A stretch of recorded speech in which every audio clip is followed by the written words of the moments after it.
I began to look for a CEO position, and I interviewed in 5 different states for different positions. And I think as a woman, particularly a woman of color, I identify as Asian, I needed to be flexible on location, size, and pay in order to land a position. And I will say for me, what was a differentiating factor is I spent that time that I was looking for the CEO position, because it takes some time, defining my values. And so my values include creativity, courage, service, justice, and family.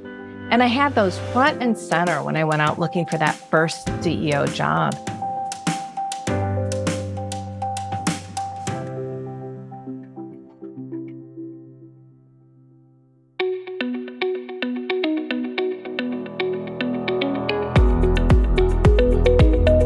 This is Associations Thrive, the podcast celebrating successful associations and their leaders.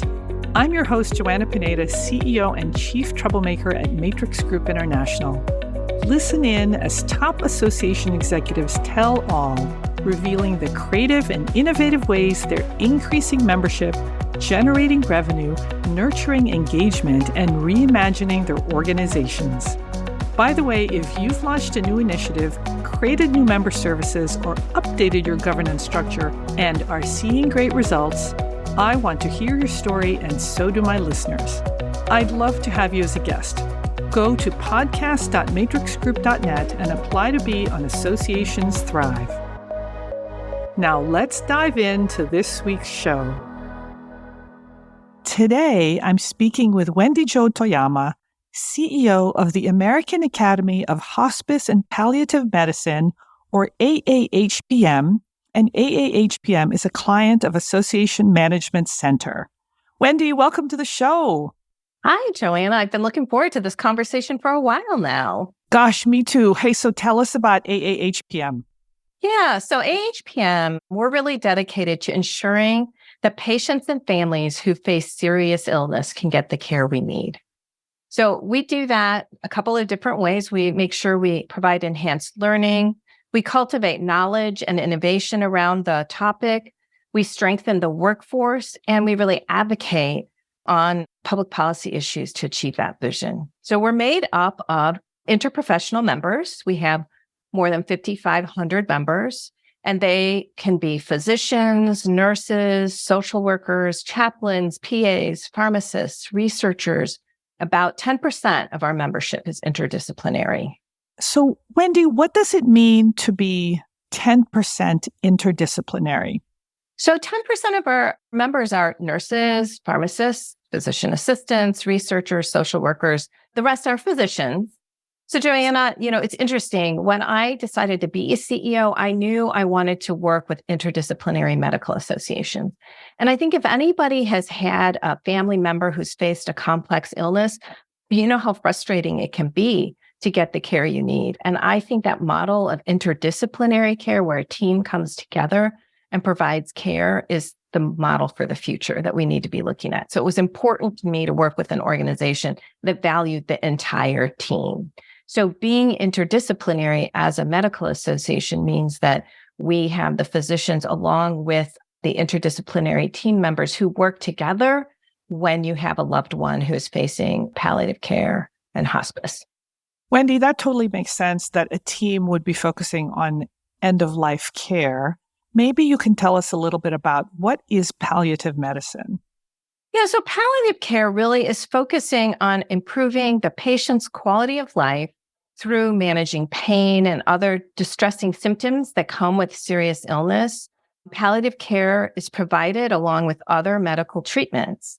Hospice care is for patients at the last years of their life. So hospice care can be provided in a person's home, in a hospice center, in a hospital, in a long-term care facility, wherever the patient is residing. You're saying that hospice and palliative medicine, I guess it sounds like they go together, and they can be provided in multiple settings, including a patient's home as well as in the hospital. Yes. So physicians who actually provide hospice care are boarded through various boards, up to 10 different boards. So it could be family medicine, emergency medicine, you get the idea. So they usually come into hospice because they are interested in walking with the patient and family as they're facing serious illness and end of life. Wendy, before we get into the things that AAHPM is doing to thrive, and thriving you are, let's talk about your journey. How did you get to become CEO of the Academy? I think everybody's CEO journey is a little bit different. For me, I had been a senior leader at a large medical association, and actually I had a peer say, "Hey, when are you going to become an exec director?" And I'm like, "Oh, me?" I hadn't really thought of it before. And so it took some time to think about if that's what I wanted to do. I had been a marketing professional and had really seen myself as advancing in that arena, maybe up to like a chief marketing officer or something. But I realized I loved working with volunteer leaders and supporting them, helping them achieve the mission of the organization. And I just find working in strategy really lights me up. And so I realized those are two key aspects of being a CEO. So I began to look for a CEO position, and I interviewed in 5 different states for different positions. And I think as a woman, particularly a woman of color, I identify as Asian, I needed to be flexible on location, size, and pay in order to land a position.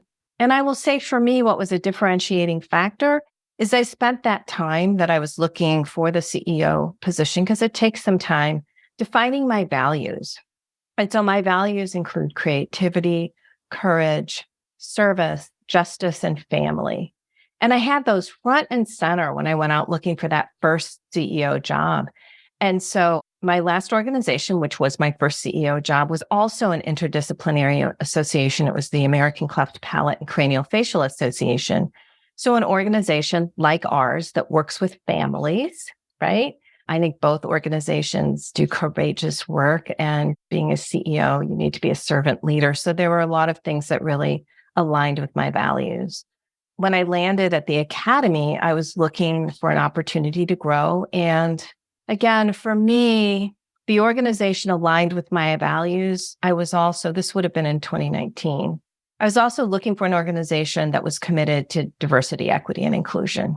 I've been working on diversity, equity, and inclusion throughout my professional career, beginning at my corporate position at Tribune in the 90s. So it was very important to me to find an organization that was committed to that, and the Academy was. I'm kind of a governance wonk. So I love your intro. Another one. Yeah, I love your intro. And, I had known the previous CEO and was aware that this organization has an exceptional team, an exceptional board, and really excels in the governance arena. And that was important to me. Wendy, how do you know that an organization has values that align with yours? Because you interview and you meet with the board, but you don't really live with them for a while. No, you don't. So how do you figure that out? There are a couple of things. One, I always look at an organization's websites. Many organizations will post their values and they'll be right there front and center. If they don't, that's something to think about, right? Okay. So I think that's one simple way. But I also this is my interview tip for anyone, I always try to talk to a member of the organization to prepare for my interview. When you do that, you can ask questions that get a little bit at the culture of the organization. So Wendy, did you do that when you were going through the process with AAHPM?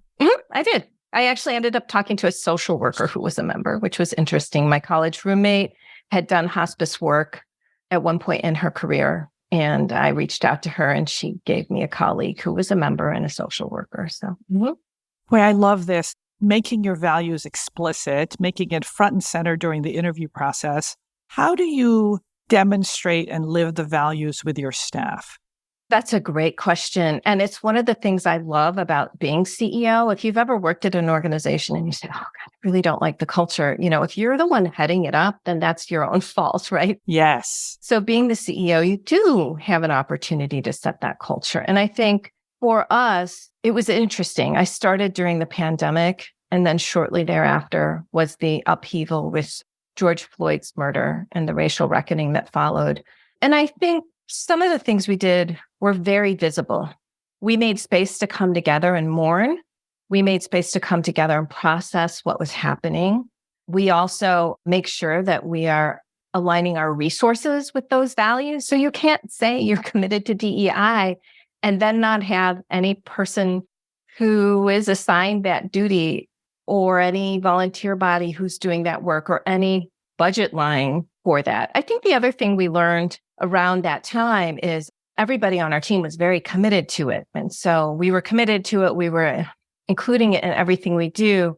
But if you're not specific about what that means and looks like, you run the risk of it being not included in anything you do. And so really defining what does that expressed value look like for us, and then telling people that this is what it looks like for us, and here's what we're going to do, and here's how we're going to measure it, as opposed to this value is important and we all embrace it. You have to be very specific.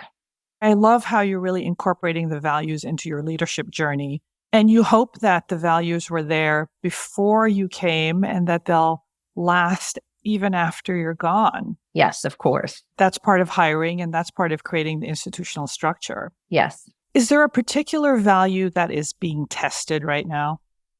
I feel like many organizations are really thinking about what does DEI mean for them so that it's not performative. There's some McKinsey research that shows that some organizations make great headway in the last 5 or 6 years, but many are resting on their laurels. So I think for us, making sure that we are delivering on what was an early effort and making sure we're continuing to advance that, that's one area of challenge. I think another area is creativity. Associations have a great opportunity right now to reinvent what they are and what they look like, and everything from how we staff to what meetings look like. And I think that for associations, particularly ones that excel and have been around a long time, it's sometimes hard to change. So I think that's a place where some associations are just doing a great job and taking advantage of this pandemic opportunity, and others just want to go back to the way that it was before. And we're never going back to the before times. We're never going back. I mean, I think any organization that things were unchanged or that we can go back, turn the clock back. I mean, I know. Hey, Wendy, let's turn to AAHPM and the things that you're doing to thrive. How's membership? Membership's great. We just had our 2 highest membership months ever, and we actually excelled in the pandemic. We did not see a dip. Wow. So you're doing some things right. Tell us about the new and different things you're doing, or the things that you're just doing really well. On the membership front, our profession is highly relational, a high emotional intelligence. They work collaboratively. The association reflects that. We have a lot of communities. So I think during the pandemic, we were able to lean into our online communities and still have a good sense of connectedness to the association and to one another through the pandemic. So I think that is a big reason why we continue to maintain membership during the pandemic. What do the communities look like? Are they online? Are they in person? Are they both?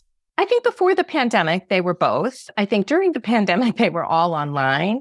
We have special interest groups, we have forums, we have communities. They're all a little different. So we have an online community platform like many associations do now.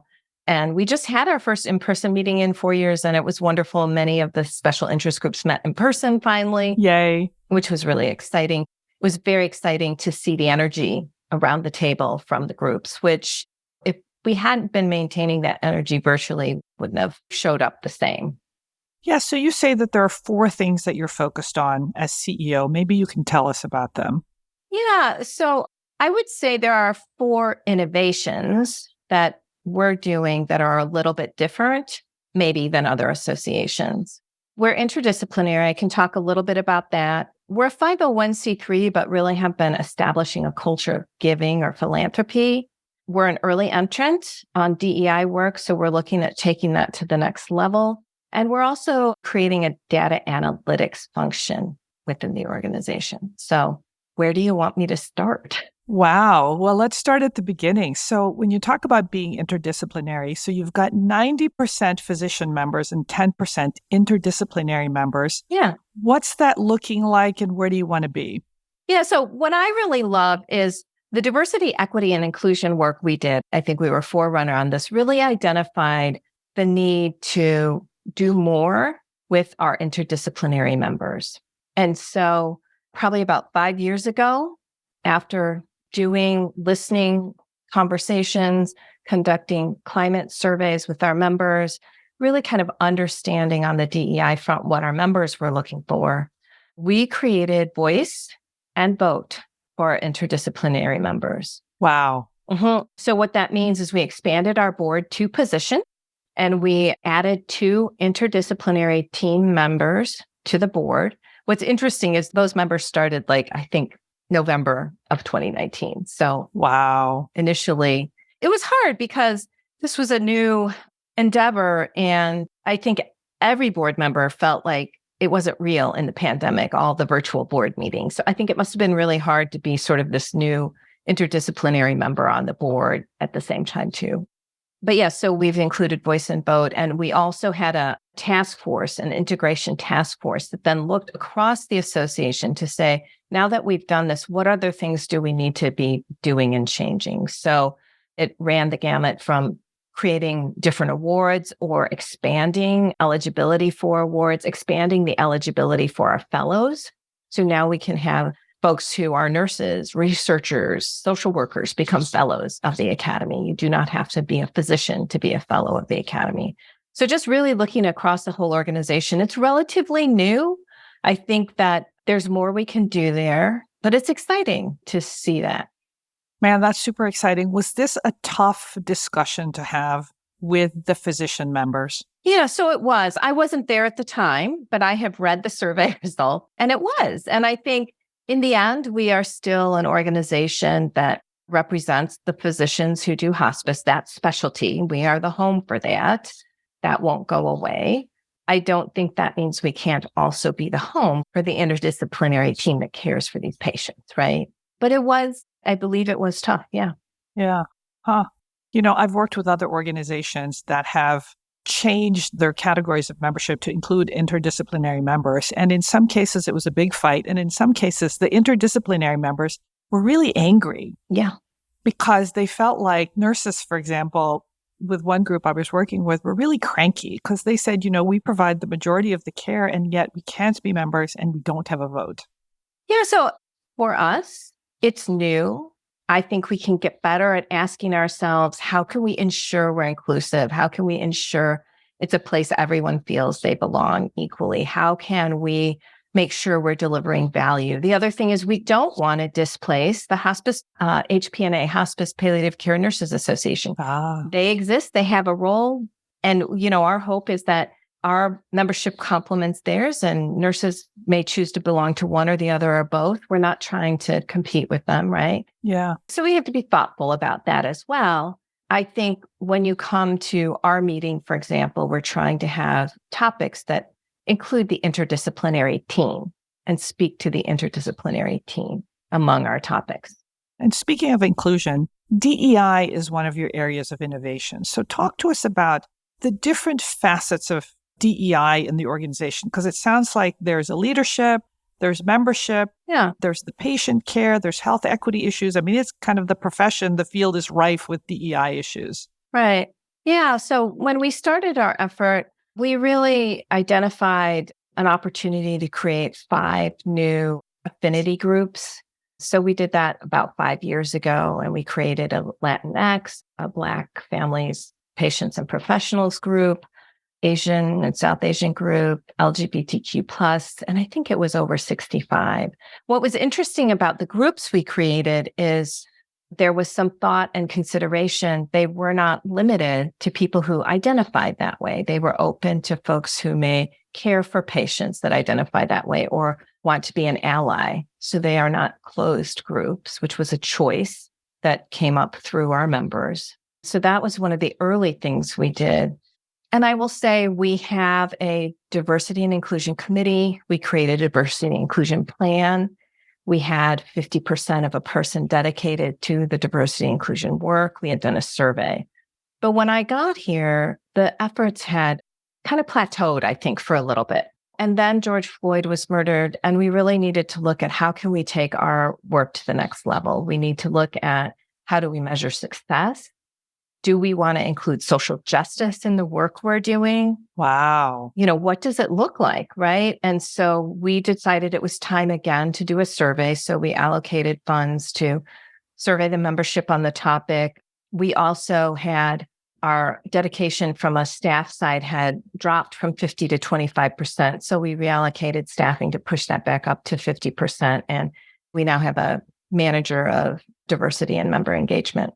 And so we are working now on our DEI strategic plan 2.0. One of the things I was really proud of was how visible our commitment to this was at our meeting. So let me talk about that for a minute. Please. We realized that our meeting overlapped with Ramadan. And so we actually had a DEI reception that coincided with the time to break fast. And so we made sure we had halal and appropriate food for the breaking of the fast. We also made sure we had a prayer room for those who needed to pray during Ramadan. In addition to that, we've always had a quiet space in a labyrinth. We were also in Canada, and they have such a commitment up there to the First Nations. So we did land acknowledgement. We did that from the podium. I was really proud to read that. We also had signage for that. We had a DEI reception. There were just many, many ways that DEI was really visible at our meeting, and that I was really proud of that. What's been the reaction from the membership? Really good. Amazing. Really good, yeah. I mean, we don't have the surveys back yet, but on site, people were excited. The reception was well attended. I think people noticed it. Hey, speaking of surveys and data, you've got another area of innovation, and that's data analytics. And I really want to hear about this because you're setting up a whole new practice area within the organization. We are. It was interesting. We're, I think, what would be considered a mid to large size association. I've been at a small one, which is also mid-size, right? And I think we all know that you have a membership database, and maybe you have a system for your communities, and maybe you have a donor database. An LMS, right. But they don't necessarily all talk together. And when I joined the organization, it became clear each functional area wanted more data to help make decisions. So data can help us find efficiencies. It can lower our expenses. It can validate trends. It can help us communicate more effectively, can drive innovation. And we just kept asking questions where having more data would have been helpful. And so what we decided to do was we actually reallocated our staffing so that we could create a data analytics manager position. Wow. So we created a data analytics manager position, and we're working to bring in a data warehouse so that we can bring all the data together. And this will really help us. And if you think about boards and think about the last 3 years, boards have had to make high stakes decisions, whether to cancel in-person meetings. Right. How do you reduce expenses in a way that won't have the membership suffer? Where do you make those program cuts?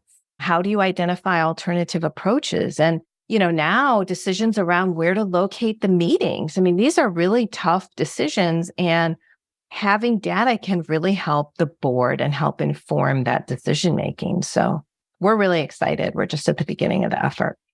Wow, that sounds amazing. So you're creating a culture that is curious and asking questions about what data do we need to make better decisions. And then you're probably developing a set of practices around using the data to make decisions.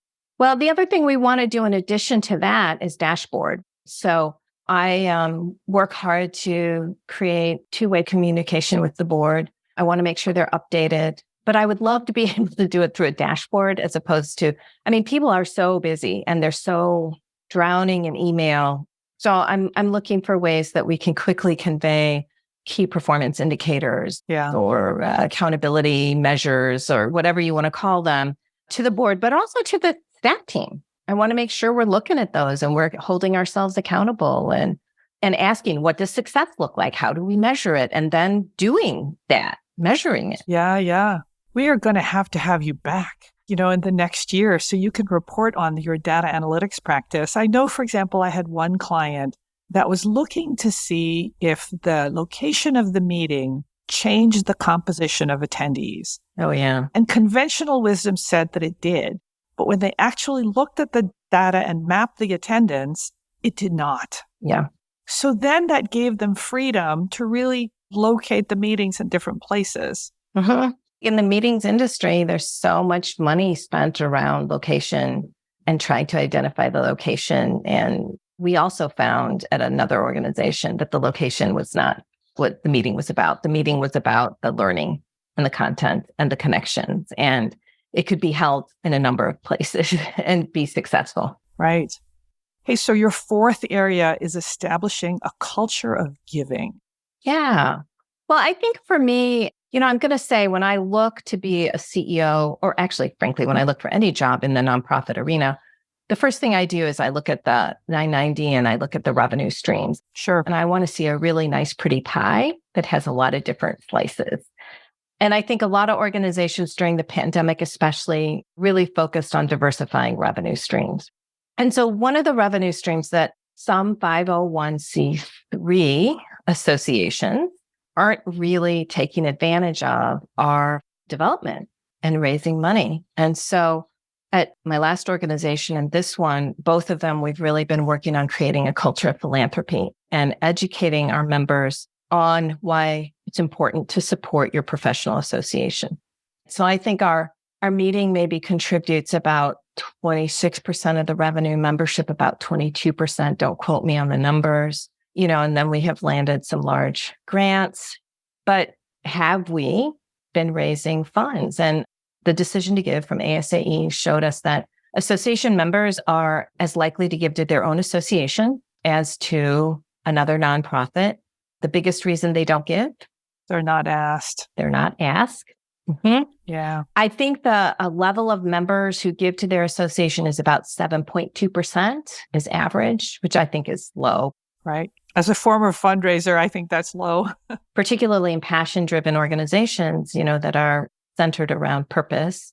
So our giving was not at that level. We had less than 2% of our members giving. So again, we created a position for a development manager. We hadn't had one. We've been using a consultant and are really focusing on creating a culture of giving. And, it's really storytelling, right? It's helping people understand the great work that our members are doing and the things that we could do differently or more if we had more funds to do them.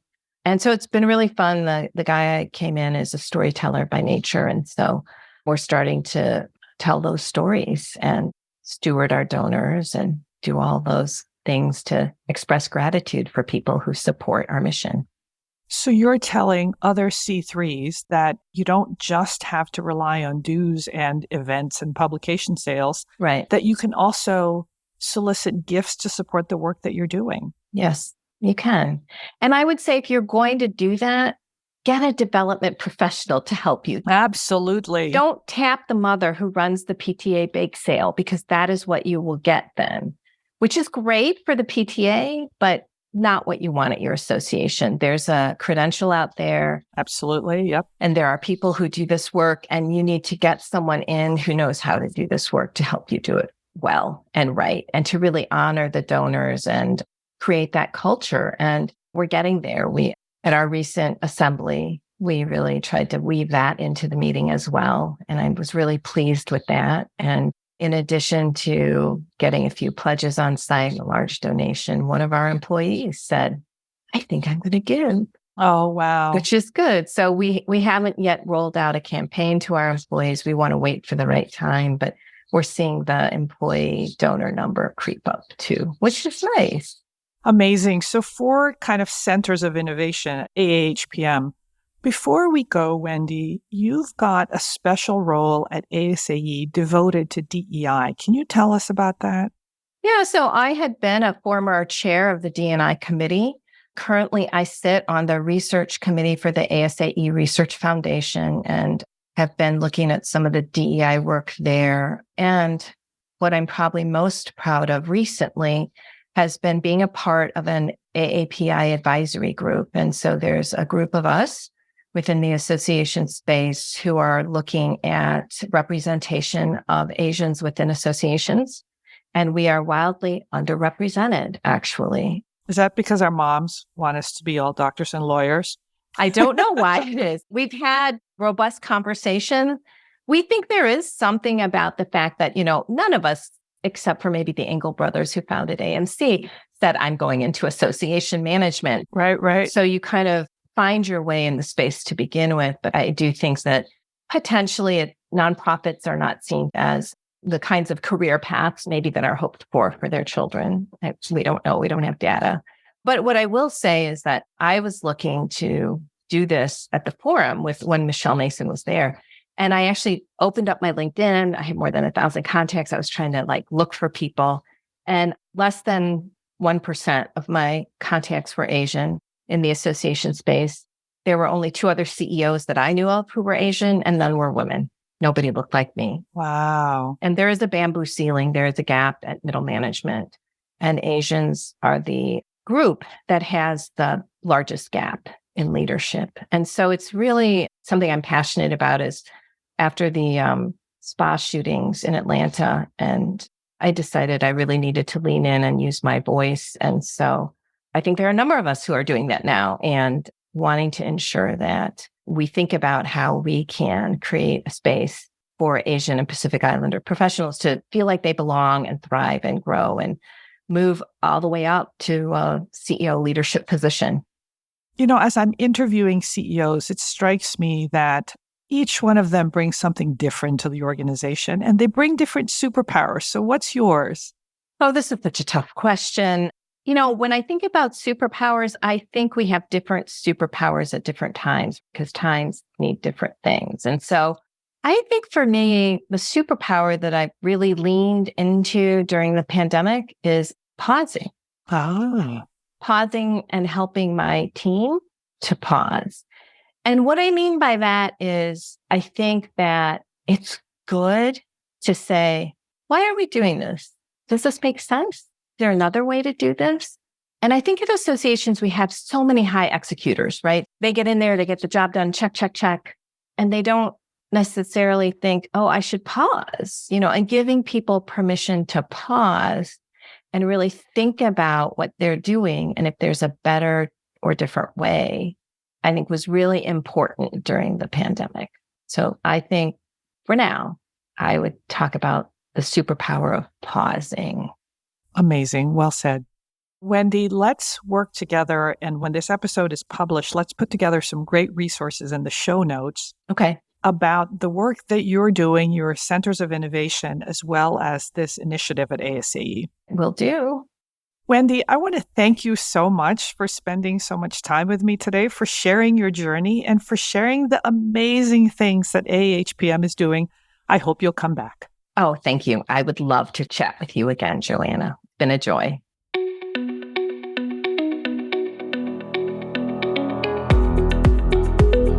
Thanks for listening to Associations Thrive. We're so glad to have you here. My personal mission and the mission of my company, Matrix Group International, is to help associations and nonprofits increase membership, generate revenue, and thrive in the digital space. I want to hear stories of how your organization is thriving in today's challenging landscape. Please apply to be on my show by going to podcast.matrixgroup.net. By the way, do you need help with a digital initiative? Maybe it's a website redesign, a new membership database, or a hybrid meeting that you're planning. I'd love to connect with you. Please visit the Matrix Group website at matrixgroup.net. Thanks again for listening to this week's episode of Associations Thrive. Don't forget to subscribe to the show, leave a 5-star rating, post a comment, and share it with your colleagues and friends. Bye!